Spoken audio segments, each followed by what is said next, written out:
آج تک کی سب سے بڑی دھاندلی، اسے دھاندلی نہیں سیدھا سیدھا بدماشی کہتے ہیں۔ یہاں تک کہ آزاد امیدواروں کے ووٹ بھی خرید لیے گئے راتوں رات۔ مطلب یہ ہے کہ زبردستی ہم پہ وہ وزیر اعظم مسلط کیا جا رہا ہے جس کو ہم ایگری بھی نہیں کرتے۔ کہتے ہیں کہ آپ نے اپنا ملک بیچ دیا ہے چند کوڑی کے پاؤ۔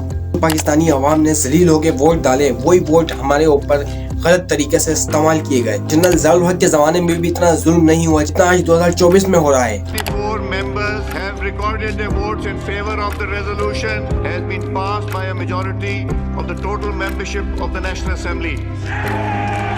آپ ریزرو چیک کریں، پہلے نواز شریف کو لندن سے پاکستان بلایا جاتا ہے، اس کے بعد الیکشن ہونے سے پہلے اس لیڈر کو جس نے جیتنا ہی ہوتا ہے اس کو 2 دن پہلے ہی 10 سال کی سزا سنائی جاتی ہے۔ پی ٹی آئی کو اتنا دبانے کی کوشش کی گئی، اتنا ظلم جنرل ضیاء الحق کے زمانے میں بھی نہیں ہوا۔ اس کے زمانے میں بھی پولیٹکس کے اوپر بولنے والوں کو بیچ روڈ میں مارا جاتا تھا اور ان کے منہ کے قریب مائک رکھ کے لوگوں کو اس کی چیخیں سنائی جاتی تھی کہ آنے والی نسل کبھی بھی ان کے اوپر نہ بولے۔ لیکن اس سے زیادہ بڑا جرم آج کے زمانے میں ہوا ہے جو اس پارٹی کے بندوں کے ساتھ ہوا۔ عمران خان کے نام لینے پہ بھی لوگوں کو گرفتار کیا گیا، ریلی نکالنے پر بھی گرفتار کیا گیا، پارٹی کے لوگ توڑے گئے، ان کی ماں بہنوں کی گربانوں پہ ہاتھ ڈال کے ان کو بولا گیا کہ آپ پارٹی چھوڑیں، ان پہ تشدد کیا گیا۔ نہ ہو پایا تو پھر اسے الیکشن سے 2 دن پہلے ہی 10 سال کی سزا سنا دی گئی۔ اور پھر بھی اتنا کچھ کرنے کے باوجود بھی یہی پارٹی اب تک 100 سیٹیں لے چکی ہے اور یہی ٹاپ پہ جا رہی ہے جسے اتنا دبایا گیا۔ ایک رات میں ہی نواز شریف کی سیٹیں اتنی بدل گئی۔ جنرل ضیاء الحق کے زمانے میں بھی اتنا ظلم نہیں ہوا جتنا آج 2024 میں ہو رہا ہے۔ چوتھی بار پرائم منسٹر بننے کا خواب لے کے دوبارہ آ گئے نواز شریف،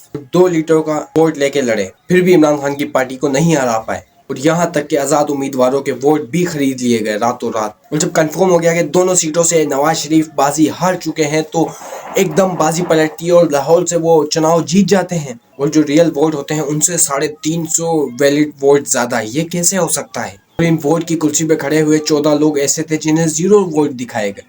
یہ کیسے؟ کیا مطلب خود بھی امیدواروں نے اپنا ووٹ اپنے آپ کو نہیں دیا؟ مطلب یہ ہے کہ زبردستی ہم پہ وہ وزیر اعظم مسلط کیا جا رہا ہے جس کو ہم ایگری بھی نہیں کرتے، اور جسے وزیر اعظم عوام بنانا چاہتی ہے اسے ووٹ بھی نہیں لڑنے دیا جا رہا، اس کا نام تک چھین لیا گیا، اس کا انتخابی نام چینج کر دیا گیا۔